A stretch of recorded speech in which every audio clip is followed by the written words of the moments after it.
Hello and welcome to On the Record. I'm Shereen Bhan. Joining me today in our newsroom is a very special guest, the CEO of Deloitte in India, and Venkatram. Mr. Venkatram, always a pleasure. Many thanks for joining us here on CNBC-TV18. You know, we met at the start of the year in Davos, January of 2022, and it was very clear that while there were clouds looming on the horizon, the Russia-Ukraine war was one of them, commodity inflation was another worry that global CEOs were talking about.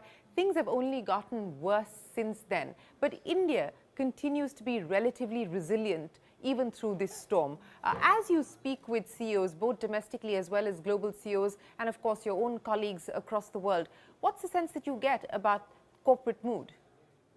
Well, certainly. Thank you, firstly, Shereen, for having me here, and happy Diwali to you. And happy Diwali to you as well. I think that India is still buoyant. I think the mood is still good. A lot of good things happening, a lot of events to come. For example, we have the G20 summit on the horizon as well. As far as the general mood goes, I think services is doing extremely well. And despite the fact that, yes, there is the R word, you know, whether you look in Europe, whether you look at America, people are talking about recession. As far as India is concerned, we shouldn't talk ourselves into it. I think there's still a lot of growth left in India, and for many more years to come, and we should just continue to remain positive, and that's the way most of industry is. The area which I do see struggling a little is manufacturing, and I think within that I would probably hazard a guess to say that if you go down a bit into the MSME sector, it's hard for them as well. But it's not all bad news. I mean, if you look at exports, you do have exports in pharma, you do have exports in engineering. So, well, it's a mixed bag, but all around good. You know, let's just pick up on some of the aspects that you spoke of there, and let's talk about the manufacturing story. And what is very visible at this point in time is that at the lower end, there is an issue with demand, whether we talk about two-wheelers or, you know, we talk about entry-level passenger cars as well.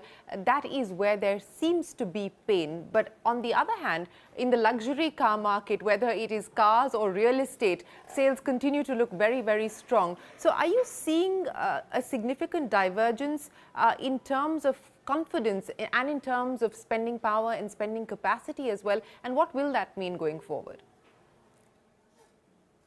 Well, what you say is true, that on the luxury side, we are not seeing things abate. But the reality is that no one is insulated yet from the shocks that hit the rest of the world.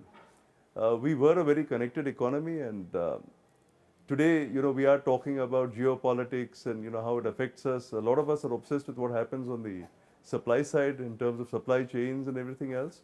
But certainly, I would say that prices and inflation are something that have been persisting for us even through the pandemic. And this is really what I think is slowing down demand. And that's something where if you really talk to the mid-sized sector, they are really contemplating saying we've got to do our price increases. But the big catch is if I do my price increase, does it, you know, just increase my inventory pile up because I can't sell? And that's really the issue that people are facing today. That yes, the stock is piling up, but a price increase is required to reset.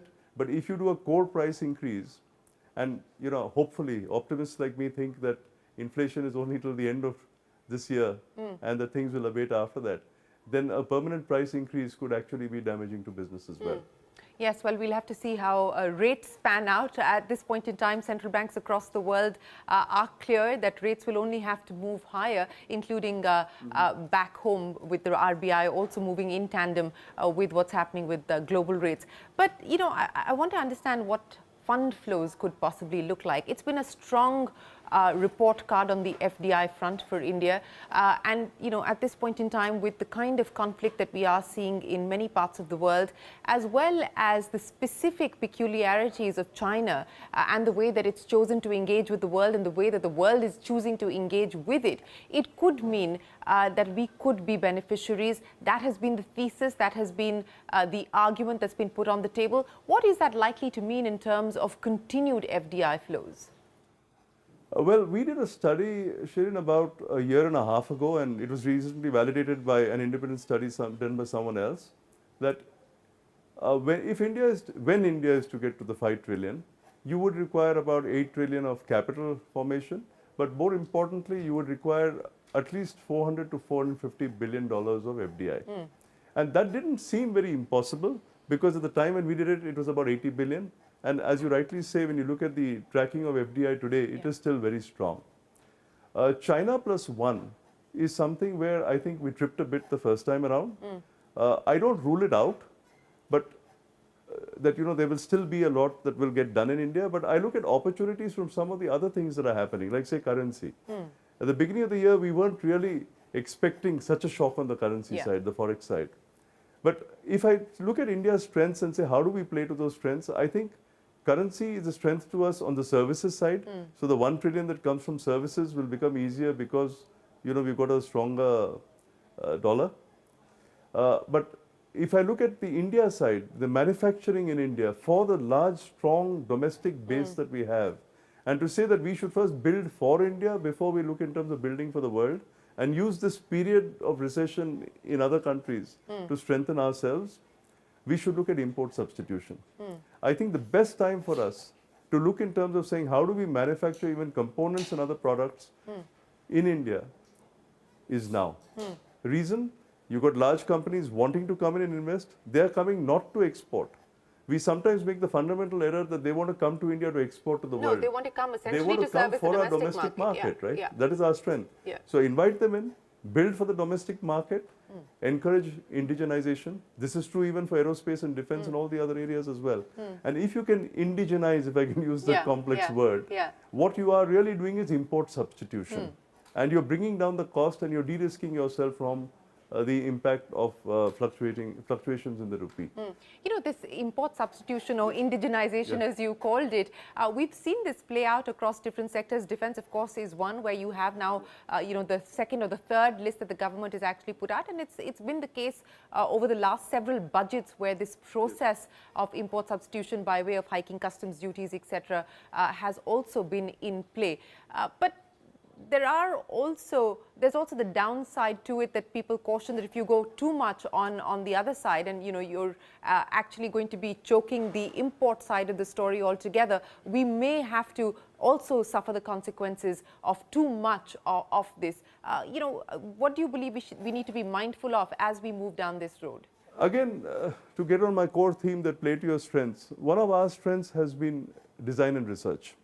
Even today, we were just doing another study where we saw that I think it was about 700 multinationals actually have their research and development centers in India. The R&D and design center, the engineering design centers in India. If so much of their design and research is getting done out of India, why is it we as Indian companies can't do much more on the R&D and innovation side from India? So I'm just looking at it from that perspective. I'm not looking in terms of protection or in terms of, putting trade barriers at the borders. All I'm saying is if we find innovative, jugaad ways of doing things cheaper, why not?